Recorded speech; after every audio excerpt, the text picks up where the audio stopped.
महाराष्ट्र में एक बार फिर से फडणवीस सरकार होगी और आज शाम 5:30 बजे शपथ ग्रहण समारोह होना है, जिसमें प्रधानमंत्री नरेंद्र मोदी की उपस्थिति में मुंबई के आजाद मैदान में देवेंद्र फडणवीस मुख्यमंत्री पद की शपथ लेंगे।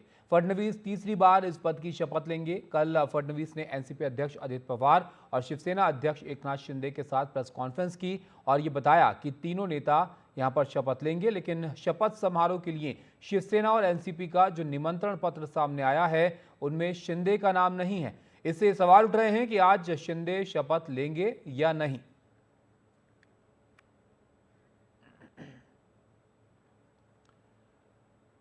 तो नतीजे आने के कई दिन बाद अब आखिरकार महाराष्ट्र में शपथ ग्रहण समारोह जो है वो आज होने जा रहा है, जिसमें देवेंद्र फडणवीस एक बार फिर से महाराष्ट्र के मुख्यमंत्री के तौर पर शपथ यहां पर लेंगे और ये तीसरी बार होगा जब देवेंद्र फडणवीस ये जिम्मेदारी जो है वो महाराष्ट्र में संभालेंगे।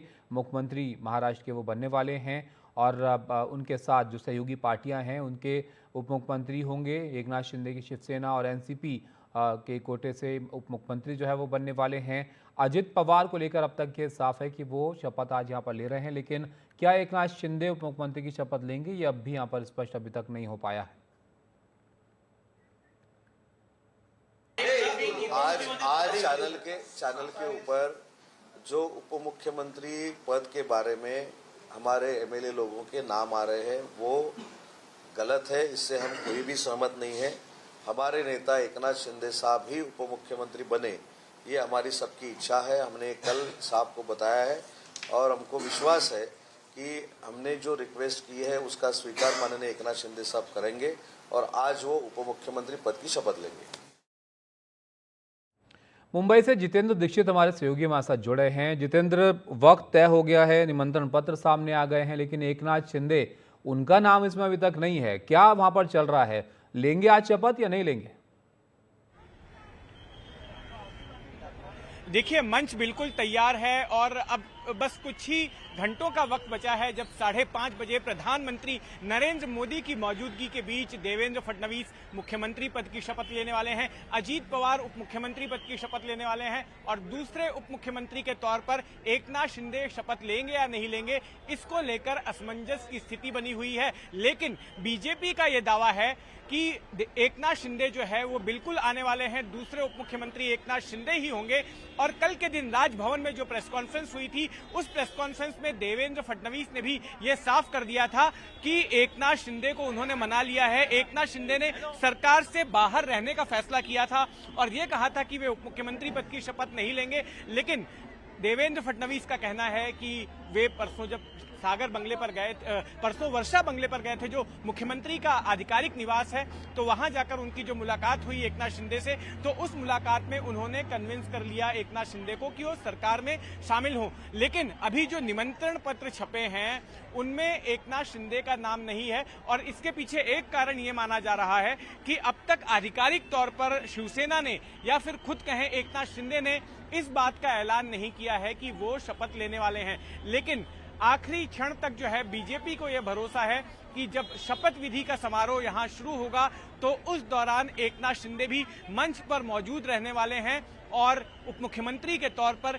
वे शपथ लेंगे। दरअसल देखिए, ये पूरा मामला जो है विभागों के बंटवारे को लेकर था। पिछले हफ्ते तक एकनाथ शिंदे भी मुख्यमंत्री पद की रेस में थे, लेकिन फिर उन्होंने अपने घर पर एक प्रेस कॉन्फ्रेंस बुलाई और कहा कि मैं खुद को एक तरह से रेस से बाहर कर रहा हूं। प्रधानमंत्री नरेंद्र मोदी और अमित शाह जो भी फैसला लेंगे मैं उसे स्वीकार कर लूंगा। लेकिन इसके साथ साथ ये भी खबर आई कि मुख्यमंत्री पद से दावेदारी छोड़ने के बदले उन्होंने कुछ मांगे रखी और ये मांगे काफी अहम थी। एक मांग ये रखी कि गृह मंत्रालय हमें मिलना चाहिए, दूसरी मांग ये थी कि विधानसभा के स्पीकर का पद हमें मिलना चाहिए। लेकिन बीजेपी इसको देने के लिए तैयार नहीं है।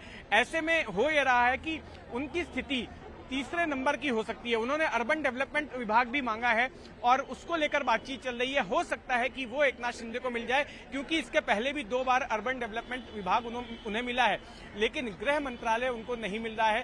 तो एक तरह से एक भावना उनकी पार्टी के भीतर ये उभर कर आ रही है कि पूरे गठबंधन में, महायुति में फिर एकनाथ शिंदे वाली शिवसेना तीसरे नंबर की हो जाएगी।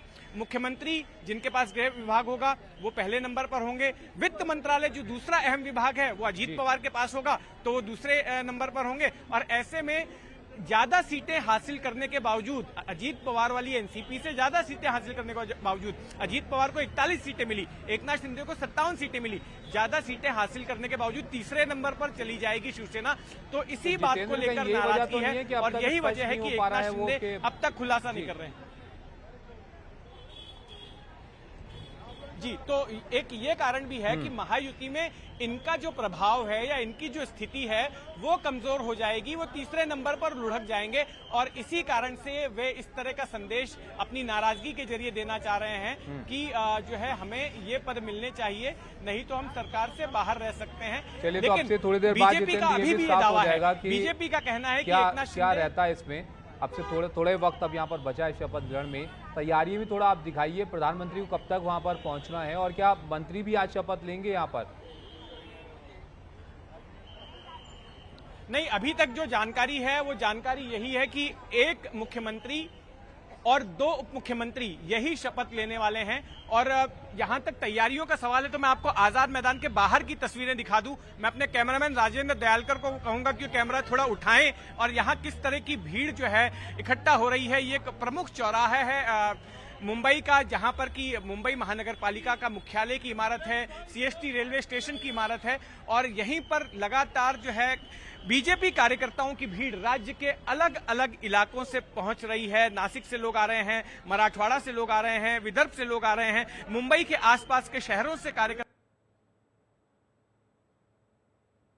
करने के लिए के आसपास जो है बीजेपी कार्यकर्ता और एनसीपी के कार्यकर्ता, आरपीआई के कार्यकर्ता यहां पर पहुंचने वाले हैं शपथ विधि के इस कार्यक्रम में शामिल होने के लिए। इन कार्यकर्ताओं के अलावा यहां पर देखिए जो मुख्य मंच होगा, उस मुख्य मंच के बगल में भी एक और मंच बनाया गया है जिनमें कि साधु संतों को आसीन कराया जाएगा, साधु संतों को बिठाया जाएगा और इसके जरिए ये संदेश देने की कोशिश की जा रही है बीजेपी की ओर से कि ये सरकार जो है ये। जितेंद्र, आपकी आवाज़ नहीं पहुंच पा रही है, शायद भीड़ बहुत ज़्यादा है तो इसलिए आपके सिग्नल में दिक्कत यहाँ पर होगी। दोबारा कोशिश करेंगे आपसे जुड़ने की। तो देखिए, आप तैयारियां अब वहाँ पर जो है वो ज़ोरों शोरों पर हो रही हैं। इंतज़ार अब वहाँ पर मेहमानों का है। शपथ ग्रहण समारोह जो है अब से थोड़ी देर में यहाँ पर होना है और महाराष्ट्र की जो महाशपथ है इसमें देवेंद्र फडणवीस एक बार फिर से मुख्यमंत्री के तौर पर शपथ लेने वाले हैं। उनके साथ जो सहयोगी पार्टियां हैं उसमें जो 2 मुख्यमंत्री हैं वो यहाँ पर बनेंगे, लेकिन क्या एकनाथ शिंदे भी शपथ लेंगे ये अब तक यहाँ पर स्पष्ट नहीं है।